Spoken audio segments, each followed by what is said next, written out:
Déjame. Ahí estamos, perfecto. Listo. El día de ayer nos habíamos quedado nosotros en la parte del almacenamiento. ¿Recuerdas que habíamos conversado sobre los tipos de bodegas, sobre las bodegas físicas y las bodegas adecuadas? Un poco más adelante vamos a hacer una revisión exacta de cómo se tiene que realizar desde el almacenamiento hasta la codificación. Pero vamos a avanzar con el tema de lo que tiene que ver con la cadena de suministros como tal. Cuando hablamos de los almacenamientos, era la división que nosotros estábamos entendiendo y aplicando para que sea el, eh, un manejo correcto de los productos dentro de nuestra bodega. Ya el almacenamiento consta dentro del almacenamiento, los siguientes pasos, como son un tipo de verificación de existencias previas, que es para que la disponibilidad del espacio esté correcto, y eso nos permite una codificación adecuada y posteriormente la ubicación en los puestos. Aquí hay un pequeño paréntesis de lo que tenemos que revisar sobre el tema de los stocks. Conversamos el día de ayer una parte de lo que era los stock máximos, que el stock máximo era que no puede superar el 80% de nuestra capacidad física de almacenamiento, tomando en cuenta la posibilidad o el escenario en el cual todas las mercaderías existentes en nuestras bodegas o puntos de distribución regresen. Ese es el concepto manejado en 5S para el cálculo y establecimiento de lo que es un stock máximo. Entonces, si tenemos el 80% como un stock máximo de la capacidad de almacenamiento, Álvaro, ¿cuánto tú crees que sea el porcentaje para que sea entendido como un stock mínimo? Buenas noches, bienvenido.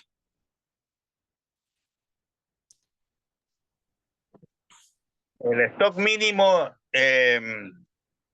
tú quieres un porcentaje, Correcto. El 80% es el stock máximo. ¿Cuánto será el stock mínimo?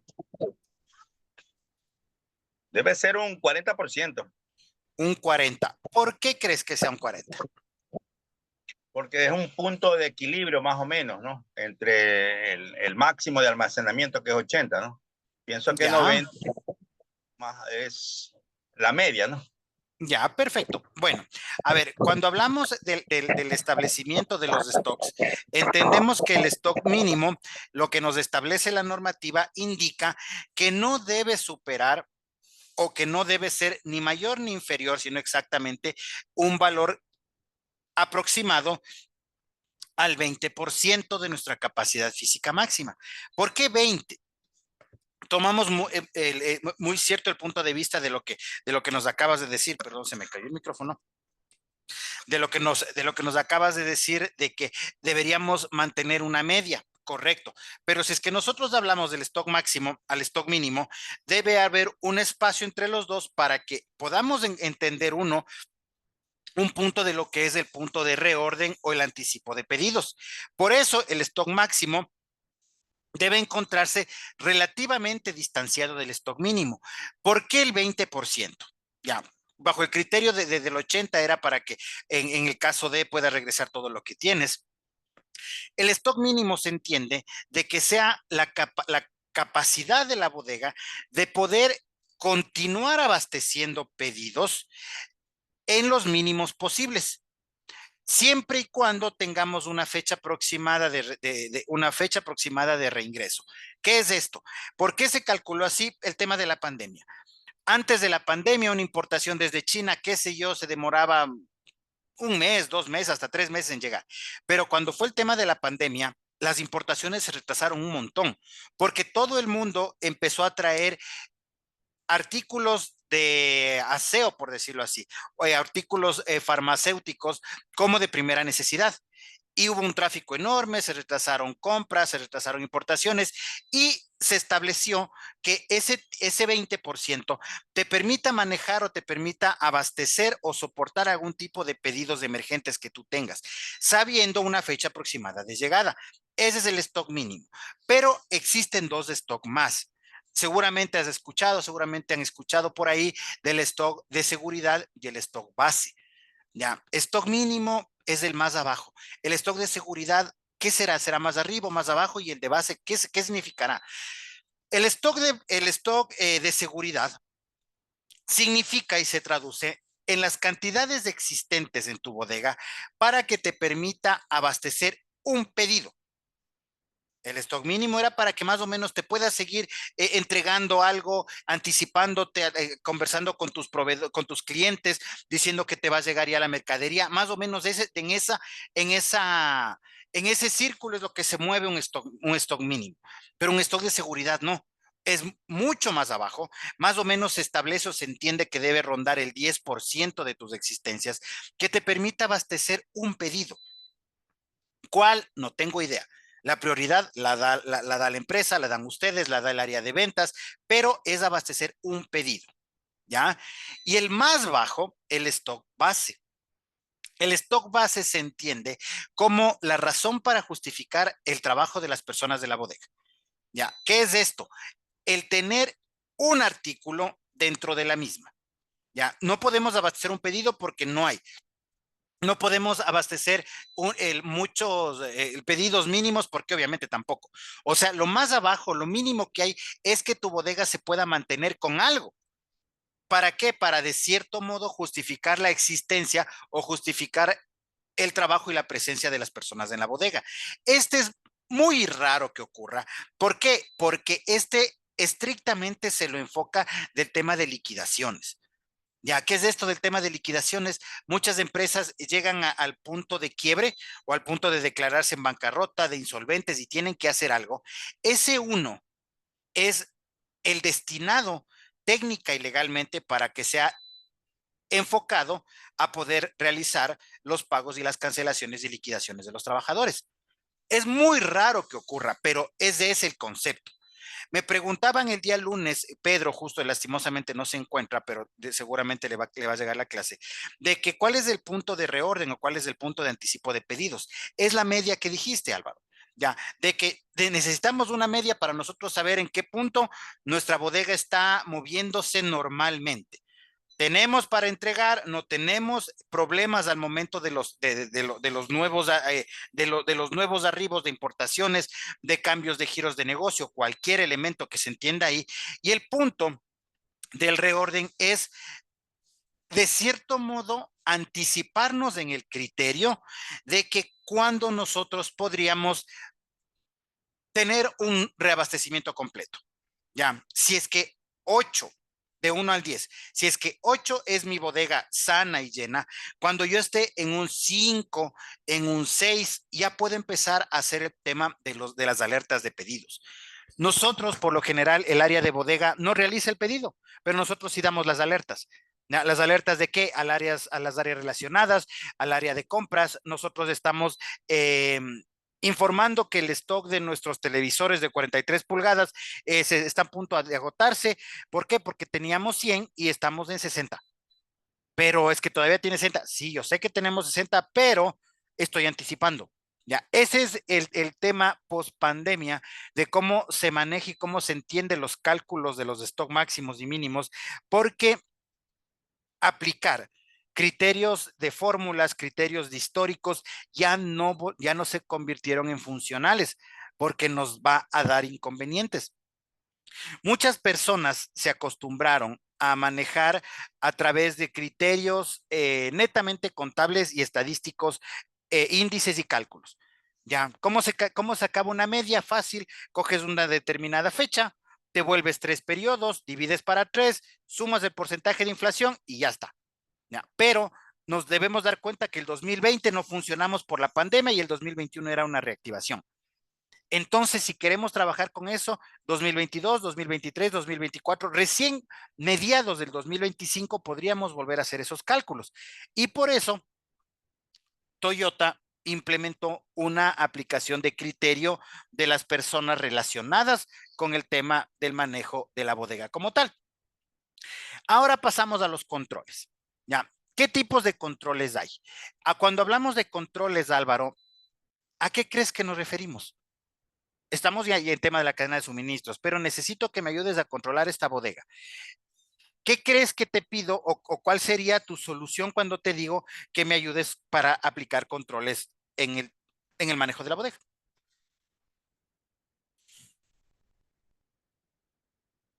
El micrófono está apagado. Pienso que pueden ser diferentes aspectos en cuanto a controles, ¿no? Puede ser control de inventario, puede ser control de limpieza, puede ser control de codificación, a lo mejor de ubicación, control de que el personal esté bien uniformado. Eh, Pienso que deben ser algunos controles porque esto da un todo dentro del movimiento en una bodega. Ya, Eso es lo que... correcto. Perfecto. Exactamente esos controles. Todo tipo de control que nosotros podamos aplicar para saber cómo puede funcionar una bodega de una manera adecuada. No solo los controles son inventarios. Tal cual lo que dices es revisar los uniformes, revisar que la bodega esté limpia, revisar que no haya vidrios rotos, que no esté corrido el techo, que las seguridades estén correctamente adecuadas, que el almacenamiento sea el correcto. Todo tipo de controles, no solo inventariar. El momento que algún profesional o alguien establezca o diga que el mejor control es realizar solo inventarios, está completamente equivocado sobre el tema de lo que es una real cadena de suministros. Porque controlar un inventario no necesariamente y no solo es contar, son las diferencias y las cosas que nosotros deberíamos tener siempre claro. Y ahora pasamos al despacho. Cuando hablamos de los despachos, entramos a un tema que no es muy revisado, no es muy, no sería la palabra valorado, sino no es muy tomado en cuenta por el, lo complicado que suele ser encontrar las respuestas de ese problema, que es el picking. Ya, el picking se traduce en que más o menos el 35% de los errores a los momentos del despacho radican en un picking mal hecho. Entonces, si es que no se preocupan de eso, debemos nosotros empezar a enfocarnos dentro de la cadena de suministros cómo hacerlo. Existen un montón de criterios, muchísimos. Criterios que empiezan y que parten desde que cada persona de despacho que se realice un picking debe hacerlo por zonas. Punto válido, por un lado sí, por otro no te conviene. O si no se hace por zonas, que el picking se tiene que realizar por línea, o el picking se tiene que realizar individual, o el picking se tiene que realizar global.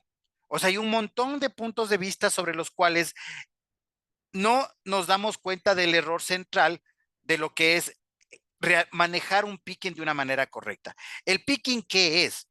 Abrir la caja del mayoreo y sacar lo que nosotros tenemos para una entrega final. Nada más que eso. Tenemos una caja con 200 martillos ahí. Ya, y abrimos la caja de martillo de los 200 martillos que vienen en cajita y sacamos dos, tres para empezar a hacer los despachos. Ese sacar dos o tres es cómo lo hacemos y cómo debería realizarse.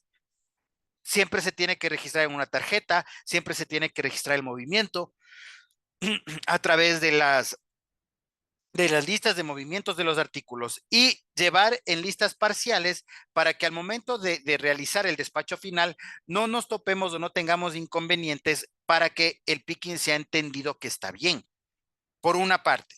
Por otra, algo que quizá no nos incumbe mucho, pero que de una u otra manera un reflejo de lo que nosotros hacemos es la denominada milla final. Ya, ¿qué es la milla final? No tiene, la verdad, no tiene casi nada que ver con bodega. Pero si es que nosotros no nos preocupamos de esa parte, vamos a ser los primeros o segundos perjudicados principalmente en eso. ¿De qué se trata la milla final? La milla final es ese acto en el que se entrega el artículo al cliente final. Ese último acto de la satisfacción de la necesidad para que la cadena de suministros esté completa y arranque nuevamente. Eso es. ¿Por qué no nos incumbe a nosotros como bodega? Porque lo entrega a ventas, o lo entrega el vendedor, o lo entrega el despachador a alguien. Pero ¿por qué colateralmente nos puede afectar mucho? Porque si no se preocupa un área de cómo se está entregando esos artículos, ¿qué es lo que va a pasar con el cliente? Va a decir, chuta, me vino aplastado, me vino roto, me vino batido, me vino virado, me vino golpeado, cualquier cosa. Y si es que llegamos a ese punto de que nuestro trabajo no fue entendido de una manera correcta en la parte de ese picking, vamos a regresar hasta la recepción y todo lo que nosotros decimos está mal. Recibimos súper bien, verificamos correctamente, almacenamos con el código en el lugar limpio, hicimos los inventarios, controlamos todo y bien bonito quedó nuestro artículo. Entregamos al despachador y el despachador coge la moto y sale volado y va moviéndose el artículo y el rato que entrega, el cliente final dice esto no sirve. Y entonces nos damos cuenta que toda nuestra cadena de suministros se echó a perder. Esa es la razón por la cual nosotros debemos saber cómo funciona de una manera correcta. El artículo 25 de lo que tiene que ver la normativa ARSA establece el tema de una cadena de suministros legalmente aprobada dentro del país. Nosotros vimos en la imagen anterior cómo consta o de qué se trata la cadena de suministros entendida desde 5S. Perdón. Ahora, en esta parte vamos a ver lo que nos dice el ARSA, lo que nos dice la normativa local. Recepción, ya lo sabemos. Cuarentena, ya lo sabemos.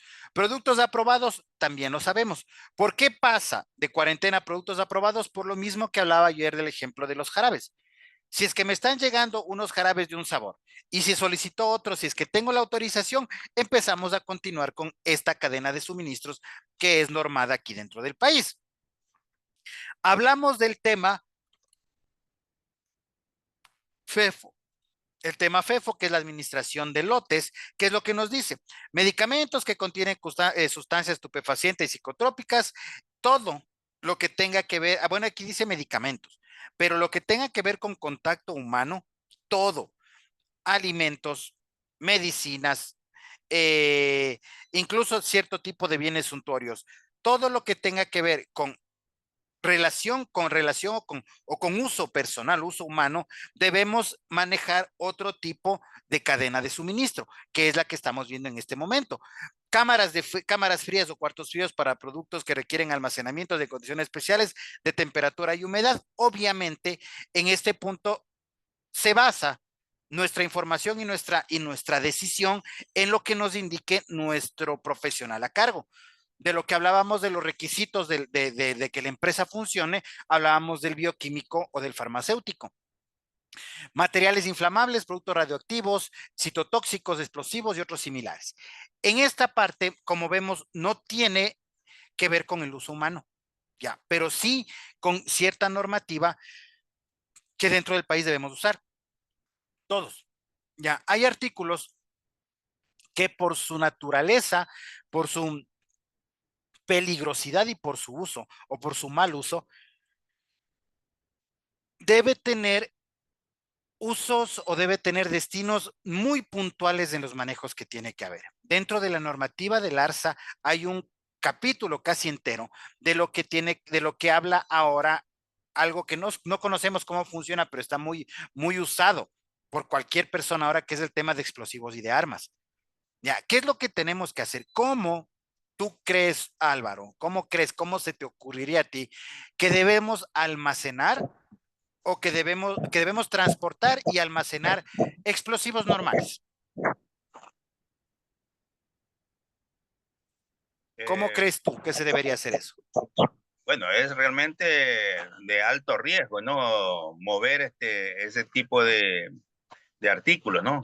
Entonces hay que tomarlas, deben haber algunas normativas para eso, ¿no? Y uno debe sujetarse a esas normativas, deben ser muy estrictas para poder almacenar y transportar.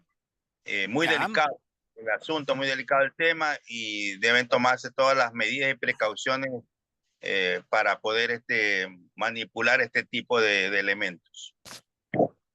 ya, correcto. En líneas generales va por ese lado, pero cuando nosotros vemos de que, ¿qué nos indicaría una solución? Bueno, si es que no se topan con ese caso, pero deberían más o menos de entender de qué se trata cuando se dice que hay usos exclusivos y específicos de tipos de almacenamiento. Los explosivos se tienen que almacenar por lo menos un radio de 3 kilómetros lejos de un centro poblado y 3 metros bajo tierra. Ya, así se deben almacenar. Obviamente bajo la supervisión del Comando Conjunto de las Fuerzas Armadas, de un montón de cosas, como nos dice Álvaro, de controles sobre la situación que se base. Existen comercialización de materiales inflamables, por supuesto, todo tipo de combustibles. Materiales, productos radioactivos, por supuesto. Acá se está poniendo recién en tapete el uso de la tecnología y la posible implementación de energía nuclear. Ya algo que en muchos países ya es algo normal, pero acá viene a ser un producto radioactivo que se puede terminar utilizando. Ya, productos citotóxicos, explosivos y otros similares, todos los que tenga que ver con algún tipo de contaminante semi y letal con relación al ser humano. Después nos dice que es el despacho. Como ven, la parte de la letra D, E y F tiene que ver con lo que es el almacenamiento en nuestra cadena de suministro 5S. Después nos dice el despacho. Ya el despacho, lo que hablamos, no solo escoger, embalar y entregar, sino existe muchos temas de cómo podríamos o cómo deberíamos en verdad realizar esos despachos. ¿Por qué? Porque después se generan dos casi siempre. Cuando nos saltamos o cuando el tema del despacho, perdón, no está realizado de una manera correcta, sí o sí va a desembocar en la letra H y en la letra I, que son rechazos, bajas, devoluciones o retiros de mercado. ¿Cómo ocurre esto? ¿En qué casos ocurre el tema de un rechazo y bajas? Lo que les dije, nosotros entregamos una mercadería súper bien, la cuidábamos, entregamos y se fue. Ya, se fue esta mercadería, pero el carro sufrió un desperfecto y se golpeó y se viró Ay, la qué caja. susto, si estás Ya, grabando. la caja llega a Casi. al destino final y el momento de que recibe el cliente final, dice, "No, esto no es lo que yo pedí. Necesito que que me lo devuelvan y que se pase. Ya. ¿Qué hacemos nosotros? Algo que conversamos ya en los días pasados, de que hay que hacer un documento, ver de qué manera podemos mover nuestro conocimiento sobre los artículos y ver si es que se lleva otro el cliente y ver qué hacemos nosotros con eso.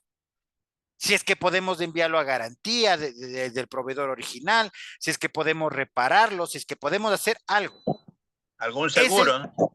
es perfecto. Algún tipo de seguro, un tipo de garantía, lo que sea, que haga que ese artículo no regrese. ¿Por qué? Porque el tema de que si es que algo nos regresa, hay un problemón que se nos da. No por el tema económico, no por el tema de descuento, sino por el tema de tiempo. Yo me topé con la muy grata sorpresa de cómo manejan o cómo, bueno, sí, porque todavía existe la marca, de cómo manejan el tema de garantías las computadoras Dell. Hace tiempos, más o menos, debe ser un par de años, yo tenía una computadora y empezó a fallar. Y llamé al proveedor, a quien me la vendió acá, y lo que dijo, tienes que escribir directamente a la página. Bueno, o sea, ya tenía un tiempo, casi un año la computadora, dije, si me dan una solución, genial. Llené una hoja del reclamo, que era lo que había pasado, si es que no se había caído, todo. Nunca le vi la cara a nadie de la empresa, solo era un llenado online. Y de pronto, 2 meses después, por un courier, no era DHL, por FedEx, llegó a mi casa una caja de Dell y a lo que abrí era un computador último modelo de los que estaban saliendo, o sea, costaba casi el doble del mío. Y me lo dieron por un tema de garantía y por un tema de que hice el trámite y todo eso. En el caso de que nosotros podamos dar una respuesta, debería ser a esos niveles y esas escalas. ¿Por qué? Porque nunca me dijeron que devuelva la máquina, sino hasta ese momento. Porque el rato que abrí la caja, lo que decían era que, por favor, saque toda la información de mi máquina y mi máquina ya vieja, ya la que estaba con la avería, la entregue por el mismo medio sin ningún costo y ellos lo hacían. O sea, imagínense en esos niveles y esos estándares elevadísimos de controles de calidad y de garantías. Quien quiera decía, chuta, no, pues mejor me quedo con las dos y ahí queda. Ya, pero no, o sea, obviamente si es que la empresa se portó así, lo menos que puede hacer es devolver. Y después de eso empezaron, te regalaban actualizaciones, un montón de cosas para fidelizarte como cliente. Ese es el tema cuando hablamos de rechazos y bajas. ¿Qué tipos de garantías o cómo nosotros afrontamos eso? Como empresa, no lo sé, pero nosotros como bodega debemos hacer tal cual lo que hablamos el día martes, que era lo que decían, yo le intento convencer al cliente de que se lleve otro televisor, de que se venda algo, ese es el tema, de que no ocurra. Y en el caso de que ocurra, ver cómo se lo agilita. porque nuestra área, lo que dice la letra B, que dice cuarentena, se une con la letra H de rechazos y bajas y van a estar a la final ahí mismo. Van a estar en un sector específico en el cual no podemos realizar inventarios conjuntos a los que nosotros hacemos de nuestra bodega, pero sí tenemos que realizar controles sobre los mismos. Devoluciones o retiros del mercado. Esto se enfoca nuevamente a los FEFOS. ¿Ya? ¿Qué es esto? Cuando ustedes, en el caso de que ocurra, tengan el conocimiento de que su empresa está manejando contratación o adquisición de productos por lotes para consumo humano, estos deben tener la cláusula de devolución o retiro del mercado, tal cual lo que dice la letra, y devolución o retiro del mercado. ¿Qué significa? Que cuando esté acercándose a las fechas próximas de vencimiento, un porcentaje de tu existencia es asumido por ti y el otro es asumido por el proveedor. Pero no te entrega el dinero, sino te devuelve una cantidad igual en un lote nuevo para que tengas mayor tiempo de comercialización. Siempre se tiene que hacer eso. El artículo 25 del manejo de ARSA te indica que es obligación del proveedor darte esa garantía. Pero como este artículo no tiene nada que ver con el contrato que estás firmando, simplemente el proveedor no te lo pone. Y como tú no sabes, firmas. Y estás comprando algo y ocurre un punto en el que tú no puedas realizar ese reclamo y tú sepas que tienes que esa ventaja de pedir. Pero si es que en tu documento, en tu contrato, no se encuentra esa parte, nos complicamos. Siempre debe existir el tema de devoluciones o retiro del mercado. Se aplica únicamente a la proximidad de las fechas de vencimiento, nada más. No hay casos de que se rompió, se cayó, se perdió, le hemos dejado y justo le ha caído el sol durísimo el fin de semana y le dañó al jarabe. Nada. Solo cuando se aproximan fechas de vencimiento. Impresiones, documentación. Toda la documentación que se genere dentro de. Vuelvo a tomar lo que dijo Álvaro el día miércoles. Documenta en una bitácora. Ese es el único respaldo real que ustedes van a tener al momento de hacer una gestión, al momento de entregar resultados sobre lo que está ocurriendo. BPA 5S SCIRI. ¿Qué es esto?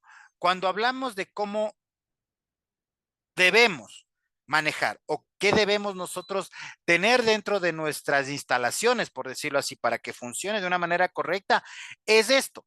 Esto se apega a lo que hablábamos de las buenas prácticas de almacenamiento, perdón, lo que hablábamos de los costos de mantenimiento. Ya, ¿qué es esto? Medidores de temperatura en el caso de humedad, frío, equipos de movilidad, coches, monocargas, montacargas, manuales, equipos contra incendios, extintores, señaléticas completas, botiquines. Principalmente estos 5 puntos son los que debemos tomar en cuenta siempre antes de que una bodega funcione o arranque. Siempre. Ya, voy a darles un caso bien chiquito, de 2 minutos hasta 7:30 les cuento esta historia. Cayambe, año 2022. Sí, 2022. Ya está, ya pasamos la pandemia. Una empresa comercializadora de Internet. De pronto, de muy poquitos clientes a raíz de la pandemia, creció muchísimo y tenía una bodega pequeña y se pasó a una bodega más grande. Me contrataron por el tema de asesoría al área de bodegas y al área de la gerencia. Estábamos conversando afuera con el jefe de seguridad industrial y el jefe de bodegas y un montacargas dejó un pallet con bidones de agua llenos al lado de una columna y se fue a comer. Sonó la alarma, salió a comer y el momento que se va 10 minutos después, un conato de incendio dentro de la bodega. No encontraban dónde está el extintor y el único extintor ha estado cubierto por el pallet de los botellones de agua. Más o menos $30,000 se perdieron en ese incendio. El dueño de la empresa de una fue contra mí y me dijo, yo quiero un nombre, quiero que alguien se vaya. Necesito un culpable porque se va de acá. Conversando el debate en otros cursos de este tema, les cuento yo a detalle para que cada uno analice y despierte lo que es el tema de responsabilidades. Todo el mundo me decía, es el montacarguista. Él fue el que tuvo la culpa de dejar ahí. Ya, otros van más allá, dicen, no, es la persona de seguridad por no haberle dicho que no debe dejar ahí. Otros un poco más objetivos dijeron el bodeguero. ¿Por qué? Porque todo lo que pasa en la bodega es responsabilidad tuya. el que más se acercaba. Pero después de ver lo que pasó, quien más culpa tuvo fue el gerente y dueño de la empresa. ¿Por qué? Porque en esa bodega no existía la señalética completa. En esa bodega no existían los extintores en la cantidad adecuada. Pero Vinicio, ¿qué tiene que ver el gerente ahí? Mucho. Porque tanto el jefe de bodega como el jefe de seguridad, infinidad de correos indicando que se necesita esto para poder abrir la bodega. Y por orden del dueño dijo, se abre. Entonces solo hubo un culpable. Cuando hablamos de estos 5 puntos, medidores de temperatura en caso de ser necesario, equipos de movilidad y todo lo que tiene que ver con señalética y salud ocupacional, es fundamental que esté antes de que la bodega empiece a funcionar. Nuevamente, la pauta publicitaria, nosotros damos un curso aquí de lo que es certificación de bodegueros, en el que analizamos a fondo qué tenemos que hacer en cada caso para que las situaciones funcionen. Seguirí nuevamente, BPAs del artículo 31 nos indica que nosotros debemos tener de información sobre cada uno de los productos. Quienes hemos trabajado, tenemos algo de experiencia en bodegas, sabemos qué es el Cardex, ¿no es cierto? Todos sabemos qué es un Cardex. Desde el origen de los tiempos, el Cardex casi no ha cambiado. Ya, es la mejor herramienta que existe para saber lo que tenemos, cómo, cuándo y dónde lo ponemos y absolutamente todo. Yo me acuerdo cuando empecé esto, yo hace muchísimos años, cuando tenía 2, empecé en una ferretería de mi papá, y yo me acuerdo que eran unas tarjetas de cartulina de color amarillo, con unas impresiones que eran medio hundido ahí, y a mano se llenaba con esta información. Nombres, composiciones, presentaciones, proveedores, cantidades, lote, fechas de elaboración, expedición, de elaboración, de vencimiento y toda la información que ustedes crean necesaria. Mientras más información ustedes pongan en las tarjetas de Cardex, va a ser mucho mejor.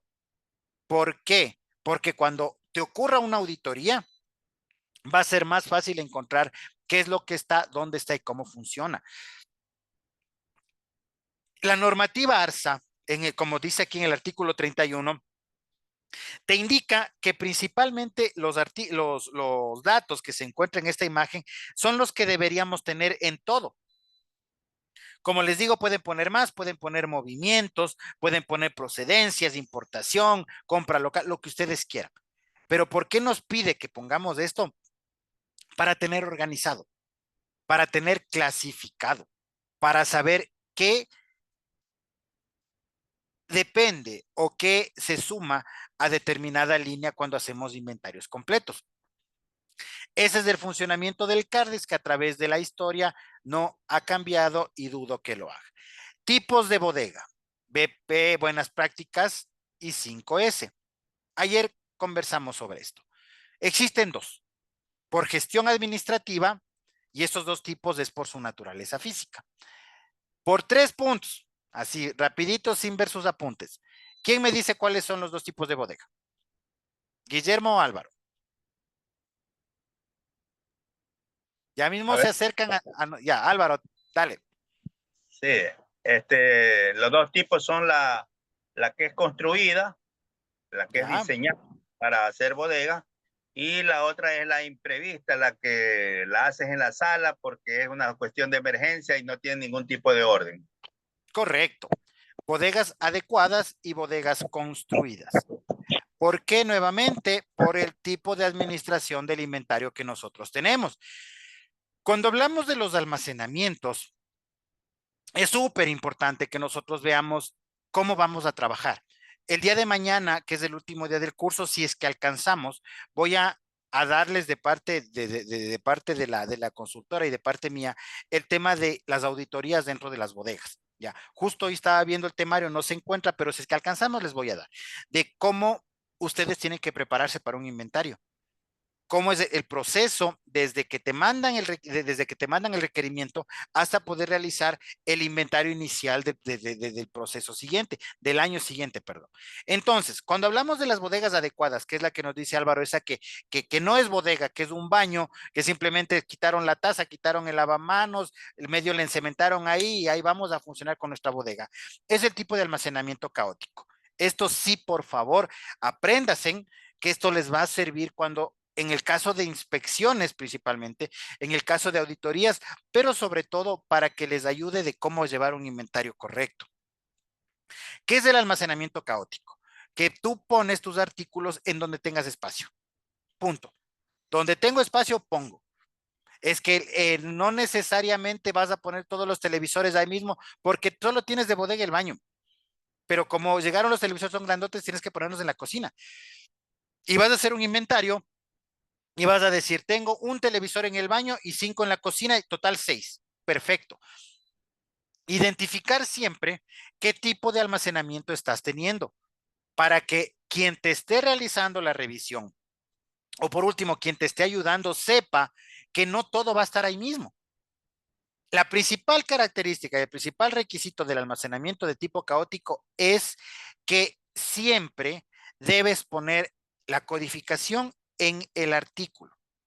Tienes 100 televisores, tienes que poner 100 códigos en cada uno de los artículos. ¿Por qué? Porque no todos están en el mismo puesto. Ojo, pero esto es prueba el día de mañana. Esta parte sí pregunto y mucho.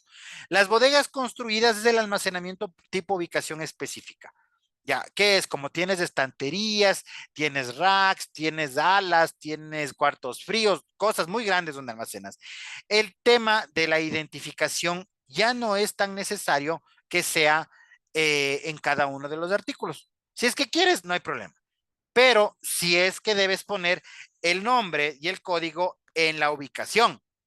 Es decir, vas a la bodega y en cada área o en cada parte del rack está puesto Tel Smart 43 LG. Ya, ahí está el código y así no haya nada en esa posición. Sabes que ese es el lugar de esos televisores. ¿Para qué te ayuda eso? Para el momento de realizar el inventario por cuadrantes que les conté el día martes, ya sabemos dónde tenemos que empezar a buscar. No existe bajo ningún punto la posibilidad de que en una auditoría, en una bodega construida, tú digas que tienes tipo caótico. No hay razón porque el caótico es exclusivamente para lugares pequeños o para lugares supremamente saturados. Pregunta de una situación. Es un caso. La pregunta abierta para los cuatro. Esta sí va por 3 puntos, ¿ya? ¿Quién me dice? Eh, quien me da esta respuesta es de un caso, ¿ya? Una bodega construida en algún punto podría manejar un almacenamiento tipo caótico. Sí, no, ¿por qué? Repito, una bodega construida, un galpón, ya un galpón de 200 metros cuadrados grandototes, en algún punto de su movimiento, de su existencia, de su trabajo, ¿podrá empezar a tener almacenamiento tipo caótico? Sí, no, ¿por qué? Guillermo, Eh, eh, sí lo puede tener, ¿por qué? porque al menos si la persona que está encargada de la bodega no tiene experiencia, va a hacer un almacenamiento caótico en el cual va a colocar las cosas donde le parezca. Ya. Una persona capacitada no haría eso, pero si va una persona que no tiene ni experiencia, no tiene ni siquiera algo que le evalúe de un bodeguero, va a ser una bodega caótica, porque va a poner las cosas en diferentes, o sea, va a ser una bodega que esté adecuada en este caso, así sea un galpón, mi opinión. Ya, válido. Dale, Álvaro. Ah, Vamos a ver cómo van. Dale. mi criterio sería en base a lo que tú nos enseñaste, es que la que es construida está diseñada, está planificada, está esquematizada, está dividida exclusivamente para una bodega para que funcione de una manera organizada. Entonces, si está diseñada ya de antelación, entonces significa que eso va a facilitar la ubicación de los artículos sí o sí en cada área. Por ejemplo, si es un almacenamiento de una importación, una importadora de frutas, sabe que la bodega fue diseñada exclusivamente para ubicar las frutas en diferentes lugares con diferentes temperaturas. Por lo tanto, yo pienso que no cabría un caótico dentro de una de una construida. Ya, buen punto de vista. Tal vez, Pedro, José, no. ¿Cómo A está? ver, Bueno, dale, compañero, disculpe, estaba teniendo problemas aquí no con te las... preocupes. Ya, si es un galpón, fue diseñado para ser un galpón, no fue diseñado para ser una bodega. Desde ahí comenzamos mal. También va a depender del personal que va a ir a trabajar ahí. Si es una persona que sea ordenada o desordenada, va a ocasionar que ocurra faltantes, problemas, desorden. Ya. Eh, a ver, tienen razón los tres. Ya, tienen razón los tres, pero yo creo, a ver, justo, bueno, me apego a lo que dice Guillermo y Pedro. Si es que el bodeguero no tiene ni idea de los tipos de almacenamiento, va a pasar, ya, va a pasar. Pero nos apegamos a lo que dice Álvaro, bajo ningún concepto podría o debería ocurrir. Tomando en cuenta esas dos cosas, yo les digo, sí existe una posibilidad en la que una bodega construida perfectamente manejada por uno de ustedes que conozca ya súper bien la diferencia entre las dos, que una bodega construida desemboque en algún momento en un almacenamiento caótico, sí, sí es posible. ¿En qué escenario? ¿El escenario en qué? Vamos a la idea. Nuestra empresa se llama Motiva Ecuador, ¿no es cierto? Empezó chiquita vendiendo martillos y televisores, chiquita. Y empezamos a vender muy bien los televisores. Ecuador está en racha de fútbol y vende y gana todo y todo el mundo quiere verles jugar y por aquí, por allá y vendemos más televisores. Nos construimos un galpón, una bodegota para vender más televisores y vendemos muchos, muchos televisores. Y esa bodega construida colapsa por su almacenamiento tope de lo que revisamos de los stocks al inicio de la clase. Todos los stocks se rompieron de lo que ya vimos en eso. ¿Qué es lo que pasa ahí? En ese momento es el único punto en el que puede cambiar una bodega construida a manejar un tipo caótico, sin tomar en cuenta el personal, sin tomar en cuenta lo que dijo Guillermo y Pedro, es que el bodeguero no tiene ni idea. O sea, vino y hizo un despelote, puso donde le dio la gana, por aquí, por allá, entonces es un tipo caótico, sí, pero no es un escenario de cuando ya tenemos la capacitación y el conocimiento de cómo se diferencia la una de la otra. Sí existe un escenario en el que una bodega construida maneje un inventario caótico, sí, es cuando esta ya queda obsoleta y pasa, ya, una bodega, compramos un galpón de 200 metros y pucha, nos quedó pequeño y empezamos a ubicar donde podemos hasta irnos a uno más grande. Entonces pasamos de una bodega adecuada a una construida adecuada y ahí pasamos nuevamente a otra construida. Y en ese momento, cuando se rompe ese inventario, porque se denomina una ruptura de inventario, lo que tiene que ocurrir es el manejo sí o sí sugerido de un inventario en tercero. ¿Qué es esto? Aquí en el Ecuador no es mucho, debes ver unos 10 años máximo, en el que muchos giros de negocio cambiaron a ser inventarios en terceros. ¿Qué es esto? Empresas que se especializan en administrar el inventario. Punto. ¿Qué son? Son complejos industriales gigantescos en los que hay un montón de galpones en los que te arriendan tu espacio. Tú dices, va a llegar esto, ellos te desaduanizan, vienen acá, ni conoces tu mercadería, solo la administras online y ellos incluso se encargan de administrarla, de etiquetar, de revisar, de controlar, de despachar y de todo. Ese es cuando se rompe ese inventario, de que tu bodega construida se convierte en una adecuada, es el punto para que empieces a manejar inventarios en terceros. Porque si es que creces a otra bodega construida, nuevamente te va a pasar. Y entonces tus costos de mantenimiento se fueron al traste. ¿Por qué? Porque cuando tienes una bodega a tope, vuelvo a lo que vimos de los stocks al inicio de la clase, si es que tu stock se rompe hacia arriba, de que ya pasas del 100% de tu almacenamiento físico, ¿qué es lo que se tiene que hacer? Por lo general, me voy a áreas relacionadas o áreas cercanas a guardar. Vean, me llegaron esos televisores, pues déjenme tener aquí en compras y paga y tienes los televisores. O te vas a secretaría en la sala de reuniones y empiezas a guardar ahí. Ya, esa es una razón. Y la otra es, necesitamos arrendar una bodega. El momento que arriendas una bodega, tus costos de mantenimiento se duplicaron automáticamente. ¿Por qué? Nuevo, agua, luz, teléfono, internet, seguridad, otro bodeguero y todo se te duplicó. Ya, eso es el tema y la importancia, vuelvo a repetir, de lo que vimos al inicio de los manejos de los stocks. Entonces, terminando el tema de los almacenamientos, solo existe un escenario en el que una bodega construida puede tener almacenamiento caótico. Es cuando ésta se rompa por un exceso o cuando el crecimiento es tan matemático de lo que tiene que ver con los artículos almacenados. No existe otra. De ahí los casos sí son lo que dijo Guillermo y Pedro, si es que no tienen ni idea de cómo manejar, ocurre. Pero mientras estamos en ese escenario, tenemos que apegarnos a lo que dijo Álvaro. No existe la posibilidad. No debe manejarse bajo ningún tipo esos dos tipos de almacenamientos. Ahora, vamos a ver los tipos de almacenes. Ojo, bodegas son una cosa, almacenes otra completamente diferente. ¿Cuál será la diferencia, Pedro, entre una bodega y un almacén? Un almacén está diseñado para el público, para cuando viene un cliente externo y sabe que yo necesito comprar un vehículo, un ejemplo. Está diseñado para la atención al cliente. Esa frase final es el concepto más cercano. Un almacén es un lugar donde recibimos a clientes. En una bodega no.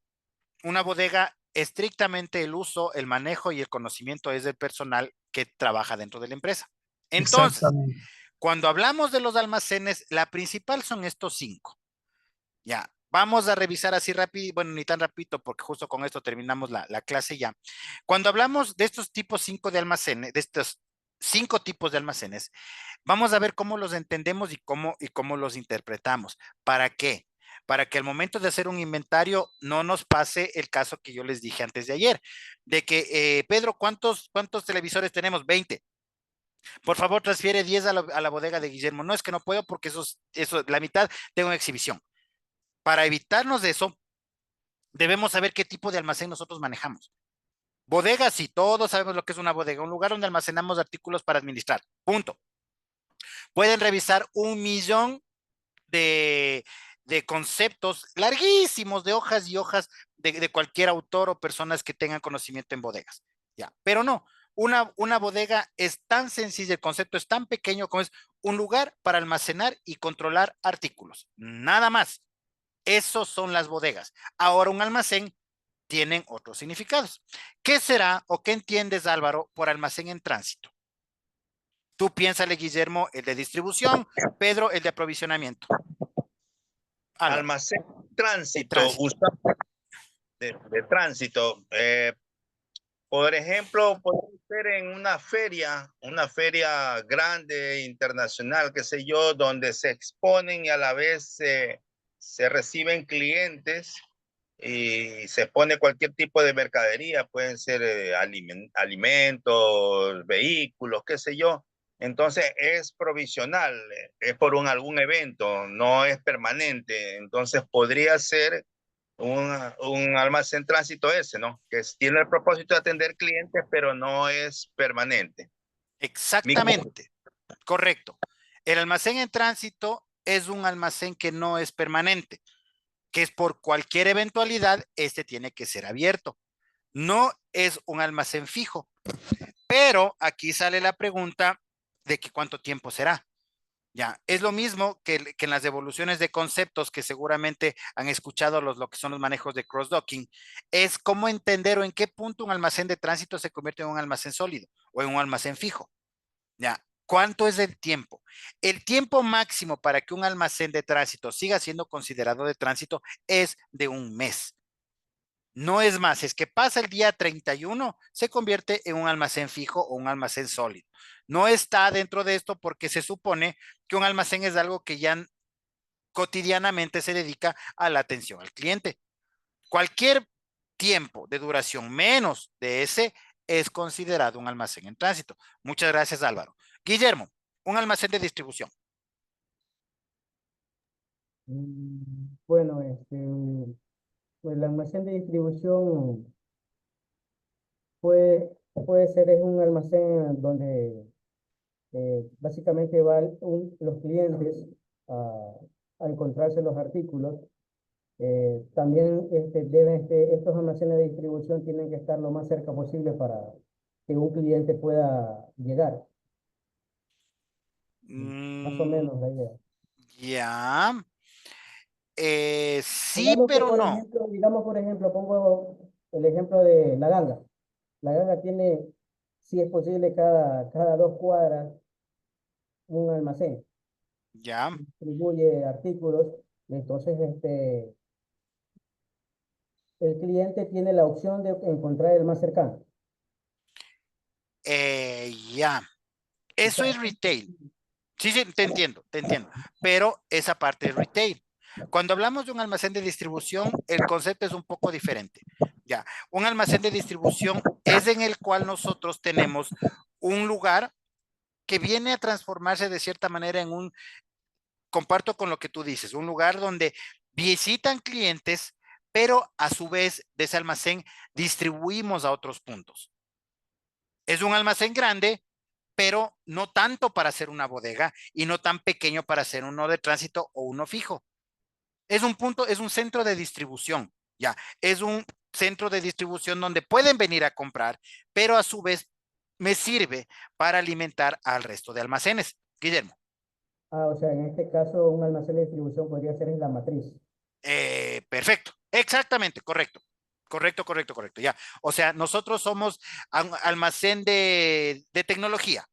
Ya. Y como somos la matriz, nuestra tecnología, nuestra matriz, donde puedes venir, visitas todo, queda acá en Quito, que se convierte en mi centro de distribución. Pero tengo puntos de venta finales en centros comerciales, que vienen a ser almacenes fijos. O sea, vienes si quieres, me compras, hay más stock, pero a su vez me sirve para que abastezca puntos finales de distribución.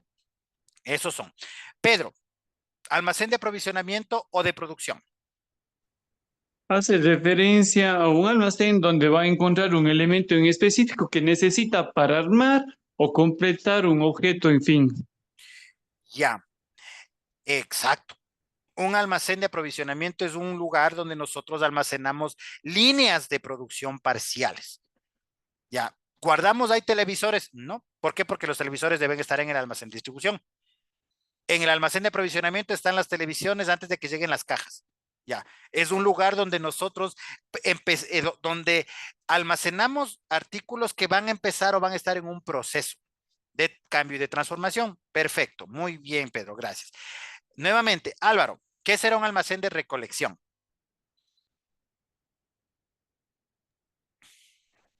Para que exista un almacén de recolección, debe haber, puede ser que sea un fabricante, puede ser que venga una importación y llegue directamente a ese lugar para poder distribuir, vender directo al cliente. Entonces, por eso tiene ese nombre. Ya, sí, vamos a ampliar un poquito más. Un almacén de recolección es un lugar donde recibimos todo tipo de mercaderías. Ya, estos no necesariamente son fijos. Por ejemplo, ¿qué ocurre con este tipo? Nosotros tenemos un almacén donde los proveedores van a entregar las cosas.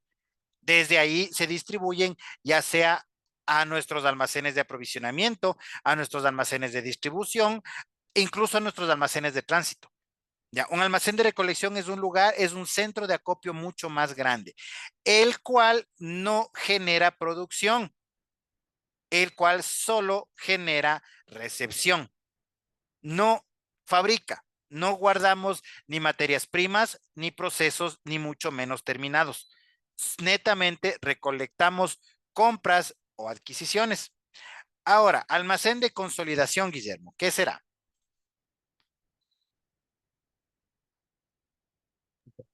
Tiene muchísimo que ver con el de recolección. Muchísimo, muchísimo, muchísimo. Bueno, si tiene que ver algo con lo de recolección, entonces en consolidación es un almacén donde se generan o se lo utiliza para hacer envíos a diferentes, ya sean de estos proveedores o distribuir a otras ubicaciones de otros almacenes. Ya, correcto. El almacén de consolidación es donde después de recolectar preparamos para que se vaya a los almacenes de distribución. ¿Por qué existe estas diferencias? Ya, cuando hablamos de los tipos de almacenes, los inventarios básicamente son los mismos, los controles básicamente son los mismos, pero la dinamización de cada uno cambia. ¿Cuánto tiempo debes dedicarte a realizar a ver, con qué frecuencia se debería hacer un inventario en un almacén de tránsito, Pedro? En tránsito cada día, cíclico, porque todo el Cada día. tiempo va a estar en movimiento. Pero para no exagerar, yo le pondría máximo una vez por semana. Pero yo, para mi forma de pensar, sería cada día de hacer. Ya, bueno, súper estricto, pero bueno. ¿Qué opinas, Guillermo? Es que ¿Con es qué de frecuencia? tránsito, Sí, todo el tiempo va a estar en movimiento. todo el tiempo, todo el tiempo. Tiene 30 días de vida ese almacén. ¿Cada Exacto. cuánto le haces, Guillermo? Pedro dice todos los días.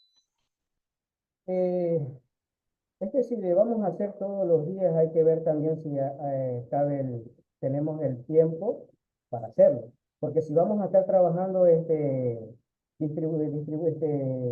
mandando los artículos y todo eso, hay que ver de que tenemos tiempo. Entonces, yo creo que cada 5 días.